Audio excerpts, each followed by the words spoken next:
Olá, mais um podcast na área. Estou sumido, confesso, sei que sumi. E hoje eu voltei aqui com um podcast, gravação para o YouTube. E tanta coisa aconteceu que, bom, enfim. Bom, quero falar para vocês que deu uma evoluída. Agora temos microfone, câmera boa, outro microfone, porque a gente já aproveita o tempo, já otimiza tudo, já grava um outro conteúdo, né? Então por isso que eu tô com esses dois microfones aqui. E, bom, tô feliz de voltar. Eu queria muito poder voltar a gravar, só que trabalho corporativo, os atendimentos na clínica social e os atendimentos particulares. Muita coisa aconteceu nesse intervalo aí do decorrer desses meses. Mas estou aqui, estou bem, estou vivo, voltei e vim para ficar e gravar mais conteúdos para vocês. Para quem não me conhece, eu sou Thiago San, terapeuta holístico e psicanalista, já formado. Pois é, nesse intervalo me formei, concluí o curso e já vim atendendo e agora mais do que nunca. Eu me encontrei na psicanálise e na terapia holística também e a minha vida assim tem sido de muitas surpresas, né? Bom, após essa apresentação rápida, vim falar o tema de hoje aqui no o episódio de hoje aqui no podcast é sobre narcisismo. Pois é, pessoas narcisistas e por incrível que pareça, tem gestores narcisistas. Pois é, esse tipo de pessoa também alcança cargos de gestão, liderança, direção. E eu acredito que se não tem nada ruim ou péssimo é ter um gestor narcisista. Bom, só para atualizar vocês, eu saí do corporativo, muitas coisas aconteceu e aí eu acabei saindo, não estava bem, não estava feliz, não me estava fazendo bem energeticamente. E aí eu acabei saindo do corporativo e agora estou só com as terapias, com os atendimentos, porém pretendo sim voltar para o corporativo, já estou buscando a recolocação no mercado. Mas enquanto isso não acontece, eu vou aqui gravando e abastecendo vocês de conteúdo.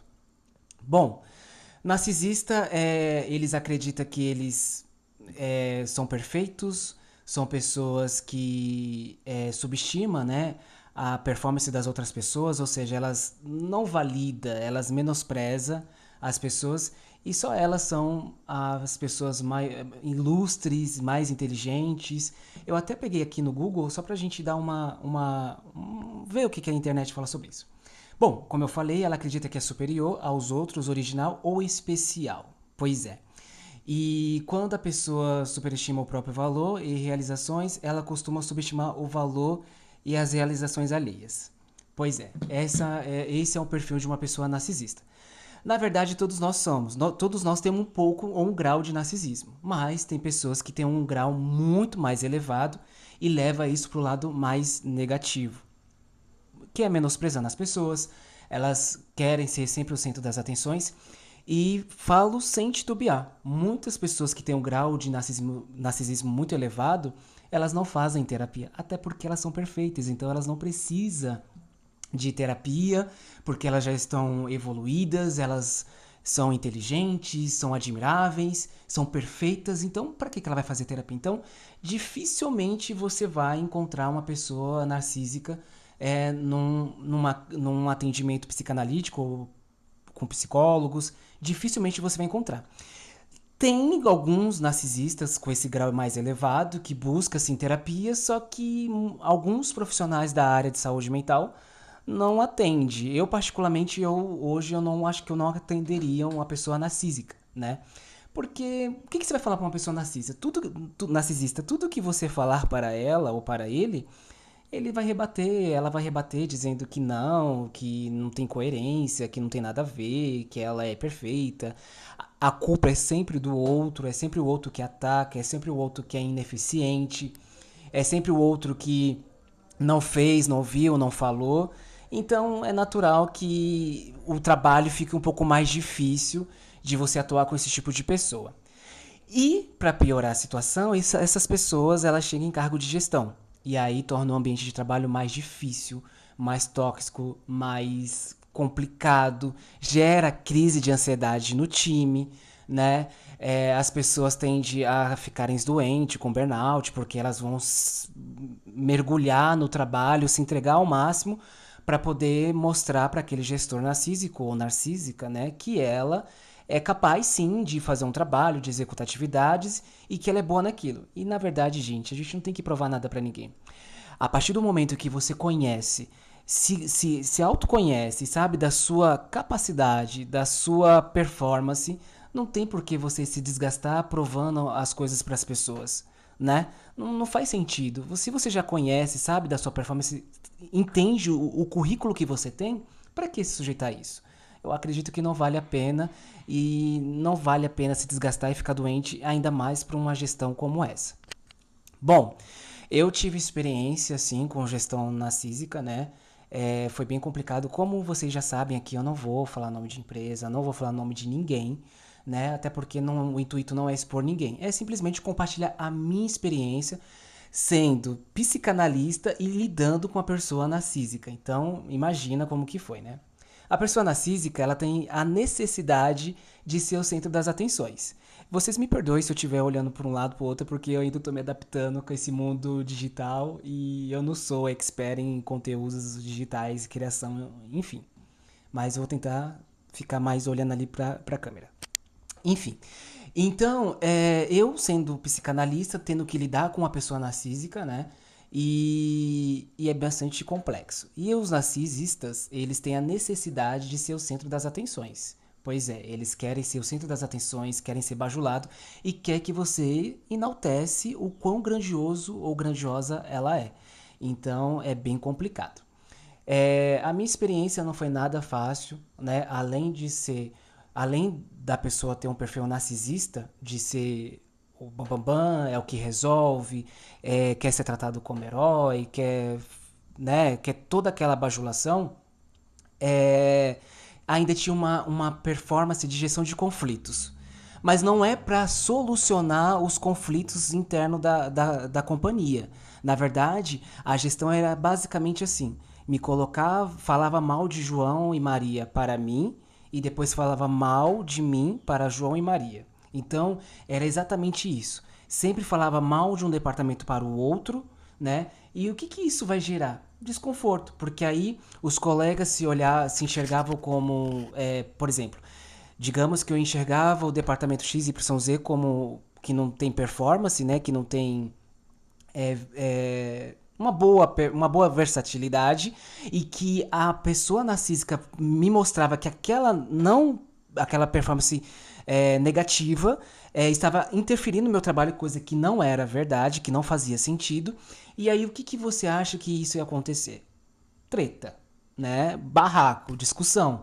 Porque aí a pessoa vinha até a mim e aí eu já estava armado, né? Pra poder rebater qualquer coisa que qualquer coisa que aquela pessoa pudesse dizer sobre o meu trabalho. Eu, Thiago, particularmente, eu não caía nessa. Então, entrava no ouvido e saía no outro. Muitas das vezes eu fazia por onde sair, se esquivar, não ouvir, ou mostrar desconforto quando esse gestor, né, que de gestão não tem nada, fazia, quando comentava alguma coisa de um departamento ou de uma pessoa específica, eu fazia por onde mostrar desconforto, porque aí parava e não continuava, ou continuava e eu não dava a mínima. Então, é você colocar na balança se de fato aquilo tem sentido ou não tem sentido. Bom, enquanto eu fingia que caía no jogo ali, né, que estava meio que sendo manipulado, controlado, porque essas pessoas narcísicas com um grau mais elevado, elas tendem a te controlar, a manipular, eu fingia que caía nisso, né? Então eu era o melhor profissional do mundo, os meus trabalhos, atividades, relatórios eram o melhor do mundo, né? Tudo era perfeito. Mas a partir do momento em que eu não mais aceitei e comecei a rebater esses joguinhos, né, de manipulação, eu virei o pior profissional da companhia. Eu já não dava mais resultado, eu já era taxado, o gestor já comentava nos bastidores que eu fui moleque, que eu não tinha responsabilidade, que eu não tinha entrega, né? E aí, claro, as pessoas elas comentam pra você porque elas gostam de você e ela quer que você saiba que aquele gestor está falando mal de você, e outras vão comentar porque elas querem ver o circo pegar fogo mesmo, né? E quer ver a bagaça, né, as coisas acontecer. Então, de qualquer forma, eu ia ficar sabendo. E aí isso começa a gerar um desconforto, isso começa a gerar, né, um clima muito ruim, porque você sabe que a pessoa fala mal de você, menospreza seu trabalho e que realmente não faz mais sentido estar ali. Então, chega um momento que você tem que fechar esse ciclo, né? E eu lembro que eu comecei a ficar com muitas dores, febres do nada, né? Muita dor de garganta, porque você engole sapo, porque você gostaria muito de colocar aquilo pra fora, mas você tem contas pra pagar, você tem trabalho, você não tem nada em vista, né? Você não achou outro ainda.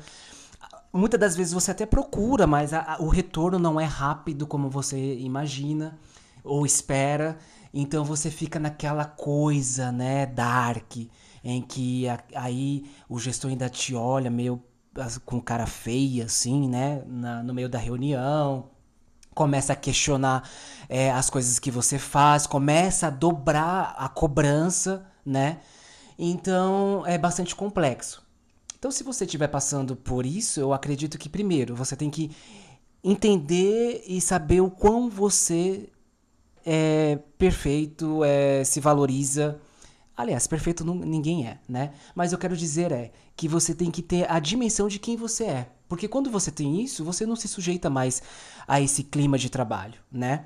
Então, primeiro, é você valorizar o seu trabalho, valorizar o seu currículo e saber o profissional grandioso que você é. Primeiro ponto. Segundo, não aceite a ficar num clima organizacional com esse tipo de pessoa, porque não tem fim. Enquanto ela estiver ali naquele cargo de gestão, ou pior ainda, se for dona da empresa, aí lascou tudo e aí é foda. Então, se é dono da empresa, a pessoa não vai sair. Então, é melhor que você procure outro e vá buscar melhoria no mercado, um ambiente mais leve, melhor para se trabalhar. Terceiro, e se caso, né, você estiver passando por isso e não tiver nada em vista, primeiro, eu não dava atenção. Então, eu realmente ignorava. Eu ignorava. Sinceramente, eu ignorava. Eu não caía no joguinho. As reuniões de alinhamento era para jogar piadinha, era pra fazer exposição, eu simplesmente não dava atenção. Mas, Thiago, como assim não dá atenção? Eu simplesmente não dava ouvido. Eu olhava para uma outra coisa, olhava para o caderno, fazia algumas anotações sobre do que eu precisava fazer quando eu voltasse para a sala. Imaginava o que tipo de conteúdo eu ia criar aqui para os canais de comunicação. Eu fazia exatamente isso, eu não pegava aquilo para mim. Então era piadinha, era, sabe assim? E se tem uma coisa que é muito chata é você ficar ouvindo piadinha, né? Indiretas. Poxa, fala diretamente pra pessoa, chama ela e fala pra ela. Não fica jogando piadinha, ainda mais no meio de uma reunião de alinhamento que na verdade não era nada de alinhamento. Era simplesmente uma reunião para expor o time de líderes ali na mesa de reunião. Então não tinha nada de alinhamento. Então, eu simplesmente ignorava. E aí a pessoa ficava puto, né? Porque eu realmente não dava palco, não dou palco. Eu sei que ainda há comentários, eu não tô mais na empresa, mas eu sei que há tipo de comentário. Mas assim, eu não tô ligando, porque eu sei o profissional que eu sou. Eu sei do meu currículo, eu estudei pra caramba. Então, assim, tá tudo certo. O que a pessoa acha ao meu respeito é sobre ela, não é sobre mim, né? Porque eu sei o que eu sou, eu sei aonde eu quero chegar, eu sei das minhas ações, então pra mim é irrelevante, né? Então eu simplesmente ignorava. E isso pro narcisista é péssimo, né? Porque ele quer a sua atenção, ou de forma positiva, ou de forma negativa. Ele vai querer chamar sua atenção, ele vai querer de qualquer forma criar meios pra chamar sua atenção. E pra você. Aí quando tem pessoa. Eu via colegas que às vezes explodia. Nossa, mas por que que você tá bravo? Não, é coisa da sua cabeça. Imagina. Eu acho você um bom profissional. Eu só acho que você devia melhorar nisso. Ah, gente, me poupe, né? Joga a isca, você morde, explode, né? Tenho ali um pico de estresse. E aí como eu falei, esse tipo de pessoa, eles nunca é culpado, né? Eles estão querendo a melhoria, eles estão querendo a evolução do time, eles estão querendo engajar. E aí, quando eles estão percebendo que tá te perdendo, duas ou uma. Ou vai tentar reverter a situação, vai abaixar a bola, vai abaixar o tom de voz, já não vai gritar tanto porque você já firmou que você quer sair do time. Ou então vai ficar fazendo da sua vida um inferno até o dia que você sair. Então, a pessoa narcísica em graus elevados é exatamente assim. Ela vai fazer ou por onde. Porque aí ela é um brinquedo a menos que ela não vai ter, né? Brinquedo assim de não controlar, de não manipular. E aí ela vai fazer por onde. Se for interessante ter você no time, ela vai fazer por onde te manter. Caso contrário, vai fazer da sua vida um inferno. Então foi somando essas questões, eu comecei a ter problemas de saúde sucessivamente, um atrás do outro, né? Já não fazia mais sentido estar ali porque era muito conflito, era muito desorganizado, era muita briga, era muita confusão, era muita fofoca, disse-me disse, que vinha da parte, né, de cima da pirâmide. E fora umas outras coisas, né? Por exemplo, eu lembro que eu comecei a receber de forma fracionada, né? E aí isso também pesou muito, porque imagina, você tem uma fatura lá de R$ 500 e você tem que ficar ali ajuntando os valores para você conseguir apagar e pagar atrasado. E aí você já começa a levantar para ir trabalhar, né, de forma mais pesada, o celular desperta, você já não tem mais força para levantar. Eu lembro que eu entrava no carro chorando e voltava chorando para casa todos os dias, né? Era mesmo, mas Thiago, você é terapeuta, né? Gente, a gente é terapeuta, mas a gente também é humano, a gente também tem emoções. E nem sempre a gente vai lidar com todas as questões. É por isso que a maioria dos profissionais, psicólogo, psicanalistas, pessoas da área de saúde, elas têm que fazer uma supervisão. Elas também fazem terapias, porque se não é um caso mais complexo que mexe muitas das vezes com a gente, essas questões do nosso dia a dia. E ainda mais profissionais assim como eu, que atuam em ramos, né, atividade diferente, que tem outras profissões. Então, eu não sou terapeuta 24 horas do meu dia. Eu sou o filho, eu sou o namorado, eu sou o engenheiro, eu sou o terapeuta, eu sou o pai de pet, eu sou o irmão, eu sou o tio, eu tenho várias personas, né, no decorrer do meu dia. E eu não sou terapeuta 24 horas do meu dia, então é natural que muitas das vezes a gente também dá uma caída. E aí é por isso que a gente tem que ir para supervisão, é por isso que nós precisamos fazer terapia, porque não adianta eu cuidar do outro sendo que eu não me cuido, né? Não tem coerência, não tem congruência, não faz sentido você cuidar de pessoas e não se cuidar, e não olhar para si, e não olhar para suas questões. Então, essa conta ela não fecha. Então, um belo dia, né, passando por esse assédio aí, né, de perseguição, de conflitos, ganhos atrasados, né, e cobranças sucessivas, eu falei pra mim não dá mais, não faz mais sentido estar aqui. E graças a Deus por eu conhecer a minha espiritualidade, por eu ter valorizar o meu currículo e me conhecer as minhas emoções e saber do potencial que eu tenho, mesmo não tendo nada em vista, mesmo não. Eu já estava procurando, mas não tinha nada fixo, até porque eu ainda não estava empenhado em procurar, eu ainda. Eu tinha um cargo, né, de gestão, então eu pensava muito em deixar o meu time ali naquela situação, mas, gente, primeiramente a gente tem que pensar em nós mesmos, né, e depois pensar no outro. E já estava me fazendo mal, e aí um belo dia esse gestor criou uma situação que deixou bastante desconfortável, né? Chateado. Eu pedi demissão. Eu, sem pensar duas vezes, eu pedi demissão. Eu liguei, né, para pessoas próximas do meu convívio. Liguei, falei, chorei bastante. Falei, para mim não dá mais esse lugar. E eu pedi demissão. Essa semana é a segunda semana que eu estou em casa, estou procurando, já fiz algumas entrevistas, mas eu tô leve, né? Tô com um pouquinho de reserva, mas já tá já ali no vermelho já. Mas eu tô em paz. Eu tô em paz, eu tô tranquilo. Eu tô leve, eu não fiquei mais doente, dor de garganta sumiu, porque eu já falei aqui nos vídeos anteriores que o nosso corpo fala por nós. Então, quando você não lida com essas emoções, é natural que o seu corpo vai falar por você. E aí eu não tenho mais dores, nem febre do nada, nem nenhum problema de saúde. Tudo sumiu depois que eu saí. E eu estou leve, eu estou tranquilo, eu estou em paz. Estou cuidando da minha espiritualidade, né? Estou cuidando das minhas questões. E para começar numa nova companhia leve, tranquilo e deixar tudo isso para trás. São ciclos, né, da nossa vida que é necessário que a gente feche para que outro se inicie, para que a coisa boa venha. Eu sei que a gente tem que perseverar, tem que ter perseverança. E antes da gente fechar uma porta, a gente tem que ter uma perseverança. Eu sei disso, né? E eu falo para vocês que estão aqui me ouvindo, me assistindo. Procura outro, se calce, cria uma reserva financeira, né? Não vai fazer nada de cabeça quente, sem pensar duas vezes.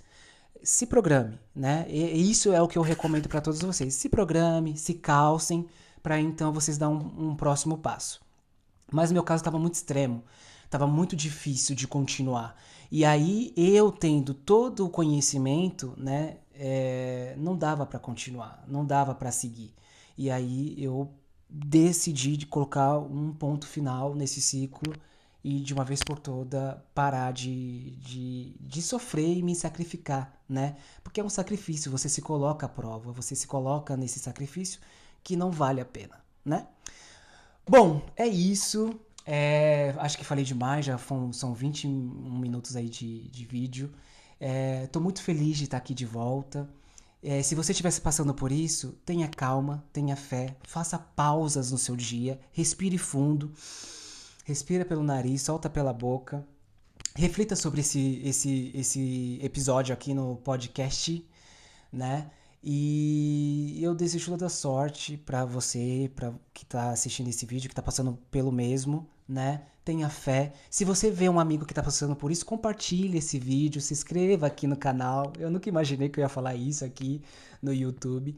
E, gente, isso aqui pra mim é uma terapia, é um desafio, porque eu sou tímido, né?